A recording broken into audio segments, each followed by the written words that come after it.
We hear it all the time from parents. It's summer, schedules are out the window, and the kids are constantly asking for snacks. I'm here with registered dietitian Nita Sharda from Happy Healthy Eaters, and she's going to give us her advice on how we can have relaxed, balanced meals throughout the summer and hopefully not stress out parents. Right. You know what? Summers are really, really short and we covet that time with our children. We don't want parents to be stressed about the next eating opportunity all summer long because it's going to take away a lot of that joy that we want to experience with them over the summer. One of my first tips for parents is, when schedules kind of loosen up, we can kind of forgo that morning meal, but we don't actually want to do that. We want children to have a really well-balanced and protein-rich meal in the morning.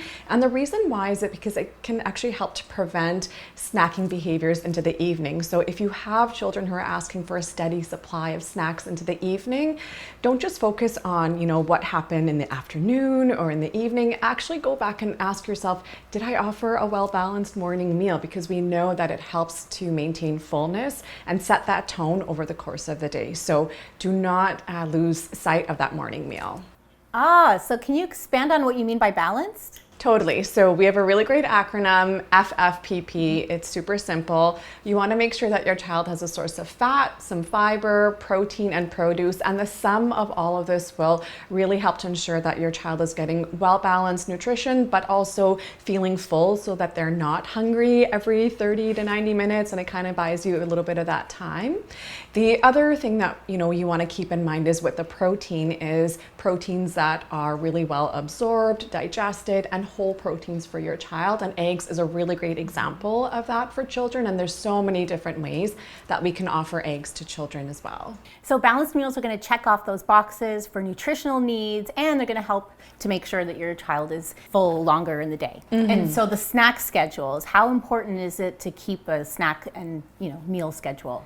Yeah, you know what, it is pretty important. I think for children, it offers them a bit of that sense of security if they have a flexible meal and snack schedule. And because summer days are so busy, if we lose sight of that and we're forgetting about it, then kids can come to the table really, really sort of dysregulated and hungry. So having a flexible meal and snack schedule can be really, really supportive for children and nourish their appetite. And again, give them that nutrition that they need over the course of the day to really fuel the things that they are right, because there's so many activities to do, so you know that they're ready for it. So what does that snack schedule look like? You know what, depending on the age of the child, it can be really supportive to have a visual schedule. That's something that I'm a really big fan of.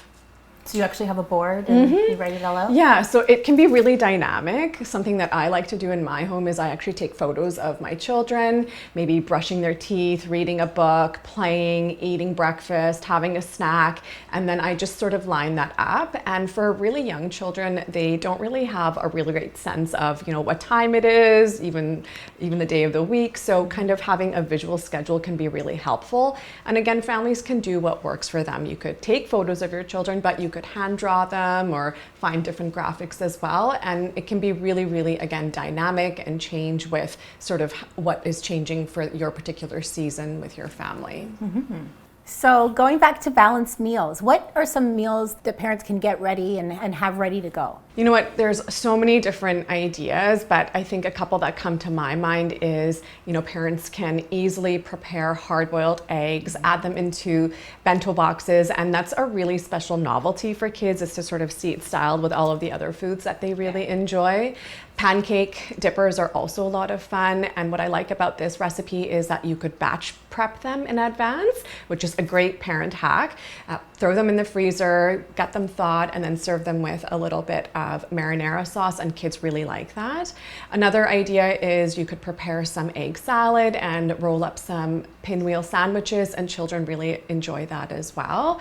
I think really doing what works best for the family and is going to be simple and easy is really, really great. And the kids have fun with it, like the bento boxes, they love all the little compartments and the different things, and then the pinwheels look like like little sushi, so it's Yeah. just really fun kind of food too. It makes it. Yeah, my kids love hard-boiled eggs. We open up the egg together and I say, oh, look at this treasure. And they get really excited about the yolk, which is great, wins my heart because there's a lot of nutrients in the yolk of the egg, a lot of essential nutrients and really great fat in there for children. So important for our diets.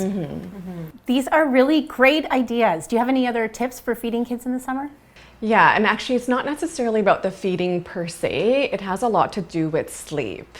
What? Sleep? Yes. I'm surprised by that. Yeah. So sleep plays a really big role in regulating our appetite and hunger hormones. And with the summer days being longer, kids can enter into some sleep debt. So if you are noticing some sort of issues around feeding, maybe consider looking at the sleep schedule just to make sure your kids are getting enough, because again, we know that it impacts mood and appetite and food decisions as well. Another important schedule to keep. But interesting that it impacts your body in that way. Your body's so intuitive that if it doesn't get enough sleep, then it's going to crave more food and things like that. Instead. So yeah, and I noticed that even as a parent. So for children, I think it's just as important. Thank you so much for explaining all of that. It makes perfect sense. It's amazing how intuitive our bodies are, and I feel a little bit more prepared for summer, and I think that the parents out there watching do too. Thank you so much, Nita. You're welcome.